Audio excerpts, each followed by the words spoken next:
top stories. Finance Minister points to growth next year, but Mia Mottley is not impressed. Rihanna gets her biggest fashion gig. And will it be a mismatch? The West Indies and South Africa get ready to rumble. Welcome to Nation News for Tuesday, December the 16th, 2014. No matter where you are in the world, at home or abroad, Nation News keeps you connected with what's happening in Barbados through our website, video newscast, and online e-papers. So stay connected with Nation News.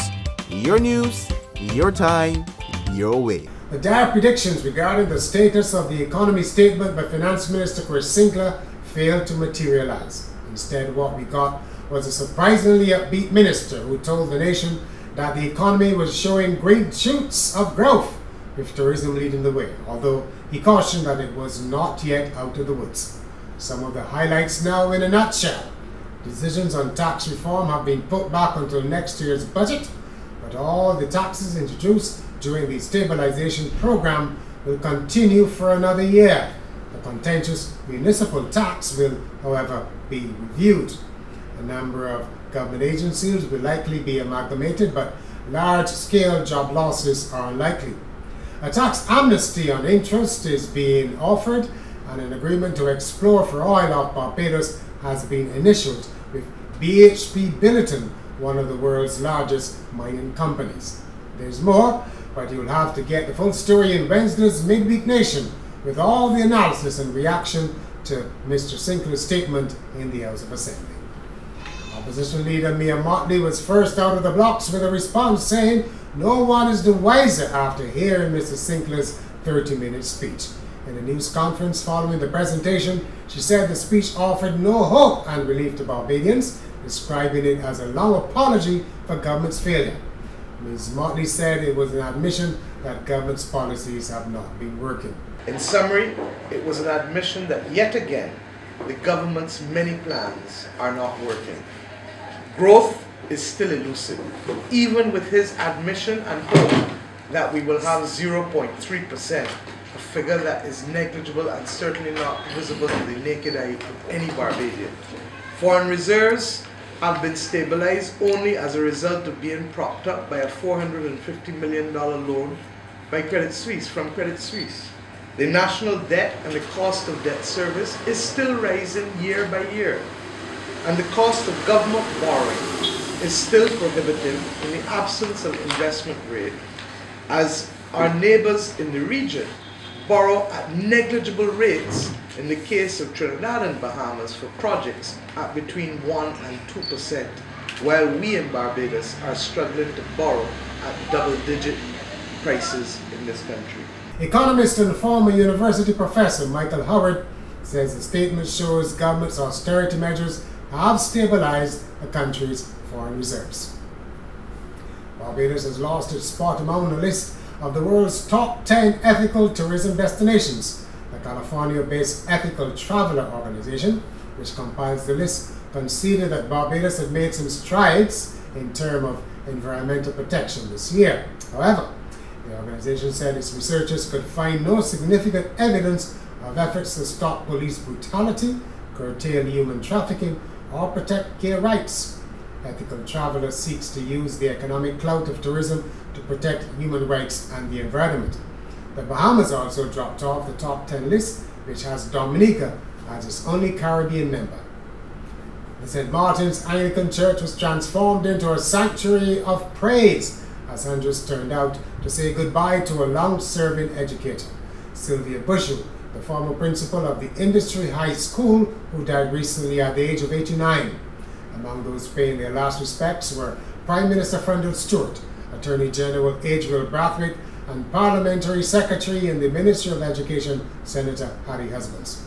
Members of the education fraternity also turned out in their numbers. Rihanna has landed her biggest fashion design gig yet as the new creative director of Puma.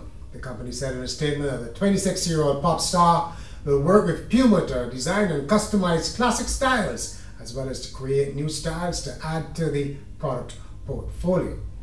The Diamond singer is said to have signed a multi-year partnership and will be overseeing the direction of Puma's fitness and training collections across apparel and shoes from the women's wear line. With this new job, Rihanna is adding yet another fashion job to her CV, which already includes collaborations with MAC Cosmetics, Armani, Gucci, and River Island. Dinner with George is back. The event, conceptualized by the privately owned Garrison Consortium, features an evening of dining with America's first president, George Washington, or at least a character playing his role. It reopens next Monday at George Washington House, with the added attraction of touring the historic Garrison tunnels which run under the property. Consortium Vice President Peter Stevens spoke to Nation News. Because remember, Barbados is the only country that George Washington ever visited in his entire life outside of mainland USA. So we have brought an activity that he used to have, put it in this house in the dining room where he used to eat. So George Washington in his later life sits there at the table with 29 guests and basically regales them of his life experiences, including his visit to Barbados. It's quite an evening, and it's totally unscripted. So everybody at the dinner table is free to ask and say what they like. They can ask him any questions, and if nobody asks anything, well, he is going to talk their ears off anyhow. Up next is Hayden Gill with this week's commentary. The report from the task force to investigate the circumstances over the aborted cricket tour of India 2 months ago is in. Are we any better off, however? The findings by the three-man committee echo what many of us had been saying from the beginning, that the blame lay at the feet of all three parties: the West Indies Cricket Board, the West Indies Players Association, and the players who ultimately made the decision to withdraw their services. We didn't need a committee to tell us that both the WICB and WIPA erred significantly by attempting to change the financial arrangements for West Indian professional cricketers without ensuring there was an understanding and acceptance by the players. We didn't need a committee to tell us that a significant portion of the blame must also lie with the players, particularly the senior players. Interestingly enough, some of the recommendations from the committee are similar to the recommendations put forward by previous committees. That players' contracts should be given to the players at least 3 weeks before the tour and return at least a week before the tour. That the WICB should recruit a sports psychologist, or that the WICB should print an employee's handbook to be given to every player. We'll wait to see how the WICB will act on these recommendations. In sport, in a contest between the best and the also-rans, world number 1 South Africa will meet 8th ranked West Indies at Centurion in the first cricket test, which starts at 4:30 Barbados time on Wednesday morning. Let's hear now from the two captains, Dennis Ramden of the West Indies and Hashim Amla of South Africa. Yeah, I think looking at the pitch yesterday, it looks like a quite good one. Unfortunately, the weather is, the sun is not out, but hopefully when we get down there, we see what it looks like. We have our fast bowler had a good run in the practice match that we had. Yeah, we'll get down there on tomorrow morning, and when we want to pick our team, our fast bowlers that we have will give the South Africans some good challenge. Yeah, I think with the weather around, it probably does add a bit more favour for that. But let's see what happens on day one. And if it's cracking blue skies, then we're not sure what we'll do. So we haven't decided yet on the combination of what we're going to go. So anyway, let's see what happens on the day. And finally, British police are accusing a man of swallowing a stolen $28,000 diamond ring and have kept him in jail for a month as they wait for his digestive system to produce the evidence. Investigators said 22-year-old Rihanna Chowdhury swallowed the 18-carat white gold ring set with emerald cut diamonds on November the 16th when a shopkeeper noticed it had been swapped out for a fake and called police.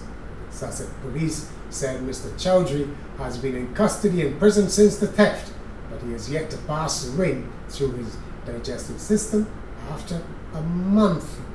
And that's Nation News for Tuesday. Log on for more to nationnews.com as well as YouTube, Facebook and Twitter. And get your Midweek Nation with all the news from Parliament and the ministerial statement from Mr. Sinclair on Wednesday.